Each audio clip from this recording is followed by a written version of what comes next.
So the stamina in conducting the negotiation. Jadi dalam ni, patutlah banyak perjanjian Malaysia dengan Singapura yang macam berat sebelah waktu tu. Okey, waktu kita nak merdeka, waktu kita nak form Malaysia, walaupun Singapura dibuang, walaupun dia menyebabkan Singapura dibuang, macam mana nak pastikan rakyat Singapura tidak merana? Klik butang subscribe dan juga ikon loceng untuk tidak ketinggalan tips-tips hebat dari kami. Assalamualaikum dan salam sejahtera. Bertemu kembali kita dalam satu lagi episod Malaysia Membaca bersama saya, hos anda, Sabri Hassan.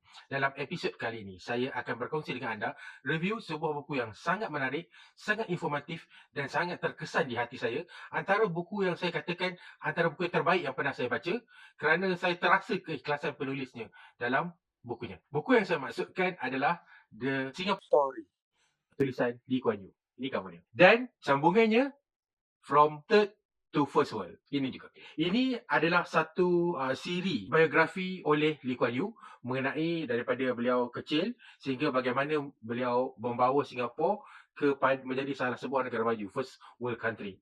Basically, ia ada dua buah buku yang bersaingan, tetapi ia seperti dalam satu siri. Kerana dalam The Singapore Summary, Lee Kuan Yew bercerita daripada zaman beliau kecil sehingga Singapura keluar daripada Malaysia, dan dalam buku From Third to First, dalam buku tersebut, Lee Kuan Yew bercerita mengenai bermula daripada perpisahan dengan Malaysia sehinggalah ke tahun 90-an. Bagaimana beliau membawa Singapura menjadi salah sebuah negara maju. Macam mana polisi-polisinya, kenapa beliau buat apa yang beliau buat, dan etc. Jadi, dua buah buku ni tak dapat saya nak ceritakan secara bersaingan. Saya rasa ia perlu dikombainkan supaya cerita tu lebih tuntas dan lebih komprehensif. Buku ini saya tidak ada di tangan saya sekarang.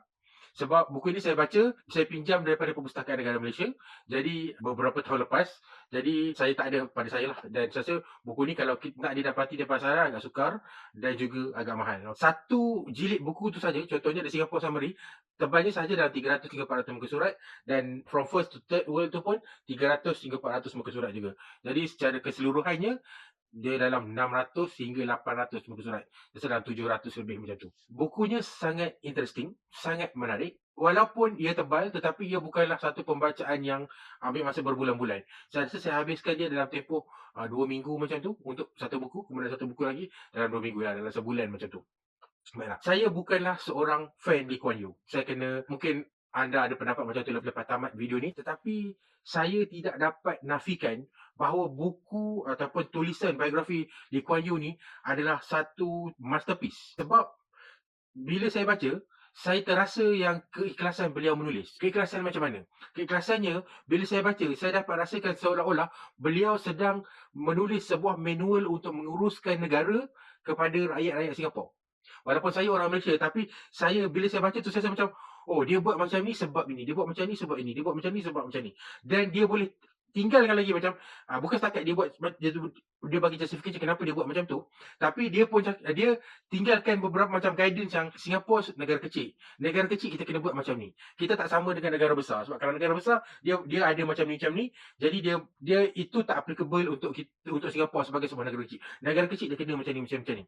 Jadi dia tinggalkan dia punya instruction tu, bukan instruction, guidance tu. Okay? Yang lebih for us, kita sekarang ni millennial, kita macam questioning things, etc. Kita tak accept things at face value. Jadi apa yang beliau sampaikan tu, bukannya kita we can agree and we can disagree. Dia cakap tu betul ke, dia cakap tu salah, guidance dia tu is another matter. Tapi bila dia tulis tu, yang saya suka adalah sebab dia, it's not just justification. Dia bagi sebab kenapa dia buat macam tu, dan dia bagi macam saya cakap tadi, guidance untuk situasi macam ni, untuk keadaan condition macam ni, we need to do this. Jadi itu yang best. Dan di samping itu juga, saya ada baca juga biografi pemimpin negarawan lain. So far saya tak dapat jumpa yang level dia sama macam Kuan Yew. Okay, sebab kalau yang lain ada yang macam tu guna ghostwriter, lagilah tak feel. Dan kalau katakan contohnya biografi Tun Mahathir is good, tapi dia macam kepada justification juga, dia tak sampai tahap guidance kepada future generation tu. Itu tak ada lagi. Itu satu. Kedua, yang menarik hati saya mengenai biografi inilah, beliau juga berkongsi contohnya negotiation untuk formation of Malaysia, during formation of Malaysia. Bukan setakat dia cerita high level stuff, tapi strategic tactical stuff, tactical punya item pun dia orang cerita. Contohnya during negotiation dengan Malaysian delegation. Saya benda ni contoh bila saya baca, saya amalkan sampai sekarang dalam career saya. During negotiation, dia orang cakap tim Singapura datang, dia datang, dan dia datang prepared. Prepared bukan sangat prepared content. Both parties come prepared with content. Tapi dia orang datang dengan sandwich, dia orang datang dengan makanan ringan. Sebab pasukan Malaysia, tim Malaysia datang, tim Malaya datang dengan macam dia expect macam kita meeting, kemudian kita akan break, kemudian kita bersama meeting lagi, kemudian kita akan break sampai isu tu settle. Tapi tim Singapura datang, dia datang, dia cakap dia tak nak berhenti selagi kita tak capai satu kata sepakat. Selagi kita tak sampai a decision. Jadi dia prolong that meeting sampai dia opposing party tired dan macam give in to their demand. Sampai agree dengan apa yang dia orang minta. So the stamina in conducting the negotiation. Jadi dalam ni, patutlah banyak perjanjian Malaysia dengan Singapura yang macam berat sebelah. Waktu tu, waktu kita nak merdeka, waktu kita nak form Malaysia, waktu Singapura nak keluar daripada Malaysia, banyak perjanjian kita dengan Singapura. Basically, kita macam, kenapa air kita jual banyak harga yang begitu rendah. Lepas tu Singapura proses jual balik kita dengan harga yang lebih mahal, etc. Bukan setakat tu, tapi banyak lagi perjanjiannya, kita nampak dia lebih kepada Singapura. Saya cakap, mungkin inilah sebabnya. Jadi sekarang, dalam saya punya career pun, kalau saya ada time lah, bukan selalunya. Tapi kalau macam bila guna, saya dalam negotiation tu, saya akan pastikan saya ada that stamina untuk negotiate. Dan ada time lah. Kalau kita rasa macam payah kita nak finalize, nak conclude that negotiation, saya akan guna this tactic lah. Saya akan make sure our team is ready, the opposing team terpulang pada dia, dan kita akan prolong that negotiation sampai orang yang tak ada stamina akan give in dulu lah. Tu nombor 2. Dan nombor 3, beliau bercerita juga. Yang menariknya dalam cerita, sebab dia cerita daripada kecil itu tak menarik. Adalah waktu kecil zaman Jepun ada sikit-sikit anekdot interesting. Normal untuk biografi mana-mana pemimpin dunia. Yang tu saya boleh cakap sama lah macam mana-mana biografi negarawan lain. Cuma bila dia nak formation of Malaysia, dekat Singapura, sebenarnya kalau pada ketika nak form Malaysia tu, Lee Kuan Yew is not orang yang, dia bukanlah pemimpin yang macam kita cakap, even kalau di Malaysia, kita ada Tunku Abdul Rahman dan kita ada Dato' Wan Jaafar.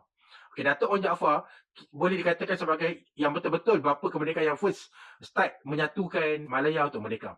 Kemudian ada isu dan Tunku Abdul Rahman take over dan lead us untuk kemerdekaan. Di Singapura pun situasi dia macam tu juga. Lee Kuan Yew bukanlah seorang yang dominan daripada awal. Bahkan sebenarnya di Singapura, Lee Kuan Yew lebih tough lagi sebab dia berhadapan dengan ancaman subversif komunis dan golongan kiri. Dan Lee Kuan Yew, dia English educated. Bila English educated, dia di kelihatan dia tidak not Chinese enough, ataupun dia kelihatan lebih align kepada British. Walaupun sebenarnya tak. It's just perception. Tapi dia kelihatan lebih condong kepada British. Dia lebih right wing. Mass waktu tu lebih kepada left wing. Jadi dia ada masalah juga untuk influence the Singaporean, ataupun untuk jadi PM of Singapore, untuk control Singapore.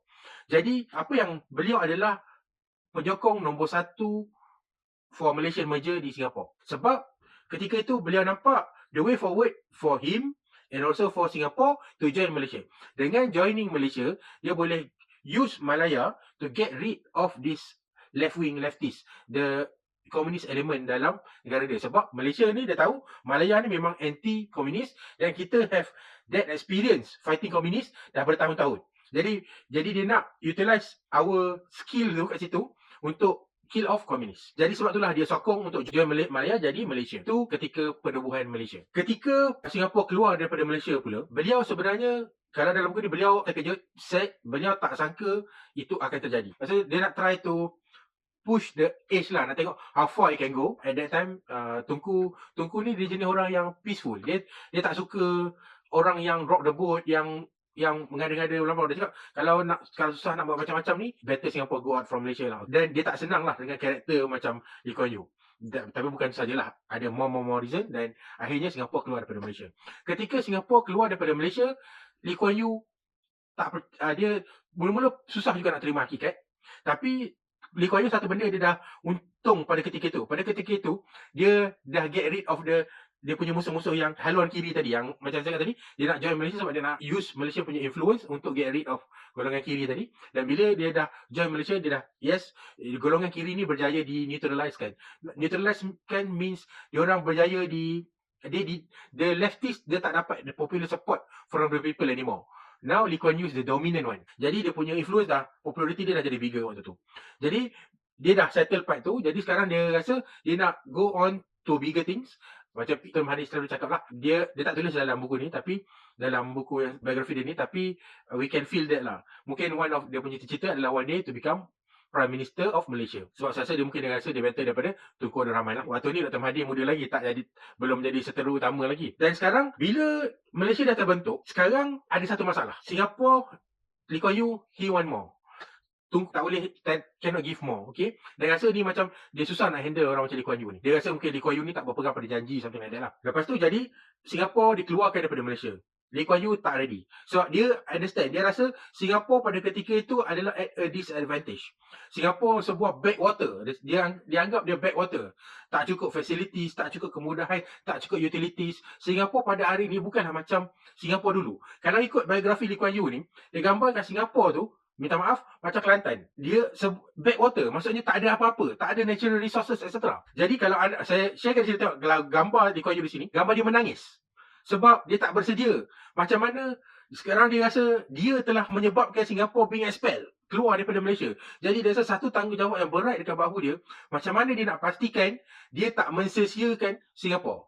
Macam mana dia nak pastikan yang walaupun Singapura dibuang, walaupun dia menyebabkan Singapura dibuang, macam mana nak pastikan rakyat Singapura tidak merana. Basically, he's being pushed to a corner. Dan manusia bila kita being pushed to a corner, kita akan jadi desperate. Dalam kes ni, Desperado ni ending dia happy ending lah. Dengan keazaman itulah, Lee Kuan Yew turn Singapore daripada sebuah negara yang dianggap tadi backwater, dengan polisi-polisi yang dia share kat dalam buku ni, kenapa dia buat macam tu, dan kenapa sebuah negara kecil macam Singapura perlu polisi-polisi macam tu. Akhirnya berjaya menjadi daripada sebuah negara dunia ketiga kepada menjadi salah sebuah negara maju, negara dunia pertama. Walaupun jiran-jirannya seperti Indonesia yang lebih besar, seperti Brunei yang lebih kaya dengan hasil bumi, tetapi Singapura tetap nombor satu. Dan kalau anda nak tahu jawapan kenapa Singapura yang kecil tu tak ada apa-apa tapi boleh jadi lebih kaya daripada Brunei, dan Singapura yang kecil tu lebih berjaya daripada Indonesia, buku ini adalah satu buku yang amat wajar anda baca. Sebab saya rasa bila anda baca buku ni, tak ada apa-apa lagi dah yang anda, persoalan anda yang masih ada. Ia terjawab. Saya amat suggestkan buku ni dibaca oleh ahli-ahli politik, ahli-ahli akademik, pekerja-pekerja sosial, social worker, NGO yang bekerja dengan NGO, yang nak tahu macam mana polisi, contohnya kebajikan yang kita kena buat, macam mana kita nak make our plan a success. Policy maker lah basically. Sangat-sangat interesting, sangat-sangat menarik. Buku ni sukar nak cari ada statesmen ataupun negarawan lain yang menghasilkan buku sekomprehensif ini. Jadi saya amat suggestkan buku ni pada semua. Buku ni saya bagi 9/10 dia punya rating. Saya rasa itu saja. Kalau anda pernah membaca biografi ini ataupun biografi daripada mana-mana negarawan lain, share di ruangan komen di bawah. Jika saya boleh dapatkan, saya akan cuba dapatkan dan buat review biografi tersebut pada masa akan datang. Kalau anda bersetuju ataupun tidak bersetuju, like ataupun dislike video ni, terpulang kepada anda.